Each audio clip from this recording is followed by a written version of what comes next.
இந்திரன் மனைவி இந்திராணி ஒரு கிளியை மிகவும் பிரியமாக வளர்த்து வந்தாள். ஒரு நாள் அந்த கிளி நோய்வாய்ப்பட்டு விட்டது. அதை பரிசோதித்த மருத்துவர் இனி அது பிழைக்காது என்று கூறிவிட்டார். உடனே தன் கணவனை அழைத்த இந்திராணி, இந்த கிளியை எப்படியாவது காப்பாற்றுங்கள், கிளி இறந்துவிட்டால் நானும் இறந்து விடுவேன் என்றாள். கவலைப்படாதே இந்திராணி, நான் உடனே பிரம்மாவிடம் சென்று முறையிடுகிறேன். ஒவ்வொருவரின் தலையெழுத்தையும் எழுதுபவர் அவர்தானே, அவரிடம் சென்று கிளியின் தலையெழுத்தை மாற்றி எழுதி விடுவோம் என்று சொல்லிவிட்டு பிரம்மாவிடம் சென்று விஷயத்தை கூறினார் இந்திரன்.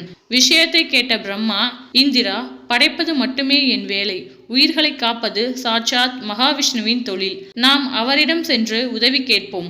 வா, நானும் உன்னுடன் வருகிறேன் என்று இந்திரனை அழைத்து கொண்டு மகாவிஷ்ணுவிடமே சென்று விஷயத்தை தெரிவித்தார் பிரம்மா. மகாவிஷ்ணுவோ, உயிர்களை காப்பது நான் தான், ஆனால் உன் கிளி இறக்கும் நிலையில் இருக்கிறது. அழிக்கும் தொழிலை மேற்கொண்ட சிவன்தான் அதை காப்பாற்ற வேண்டும். வாருங்கள், நானும் உங்களுடன் வந்து சிவனிடம் பேசுகிறேன் என்று கிளம்பினார் விஷ்ணு.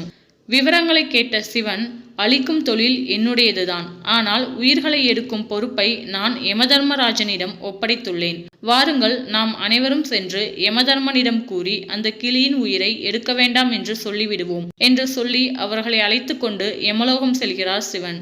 தன்னுடைய அவைக்கு சிவன், மகாவிஷ்ணு, பிரம்மன், இந்திரன் ஆகிய நால்வரும் வருவதைக் கண்ட யமதர்மன் உடனே எழுந்து ஓடி வந்து வரவேற்றார். விஷயம் முழுவதையும் கேட்ட அவர், ஒவ்வொரு உயிரையும் எந்த நேரத்தில் எந்த சூழ்நிலையில் என்ன காரணத்தால் எடுக்க வேண்டும் என்ற காரணத்தை ஒரு ஓலையில் எழுதி ஒரு பெரிய அறையில் தொங்கவிட்டு விடுவோம். அந்த ஓலை அருந்து விழுந்து விட்டால் ஆயுள் முடிந்துவிடும். வாருங்கள், அந்த அறைக்கு சென்று கிளியின் ஆயுள் ஓலை எது என்று பார்த்து அதை மாற்றி எழுதிவிடுவோம் என்று அவர்களை அழைத்துச் செல்கிறார்.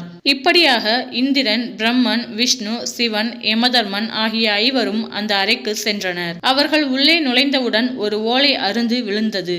உடனே அவர்கள் அவசரமாக சென்று அந்த ஓலையை படித்தனர். அது அந்த கிளியின் ஆயுள் ஓலை. அதில் இந்திரன், பிரம்மன், விஷ்ணு, சிவன், யமதர்மன் ஆகிய ஐவரும் எப்போது ஒன்றாக இந்த அறைக்குள் நுழைகிறார்களோ அப்போது இந்த கிளி இறந்துவிடும் என்று எழுதப்பட்டிருந்தது. இதுதான் விதி. விதியை மாற்றுவது என்பது முடியாது. யாருக்கு விதி எங்கே எப்படி முடியும் என்பது எழுதியவனுக்கே தெரியாது என்பதுதான் உண்மை. நன்றி.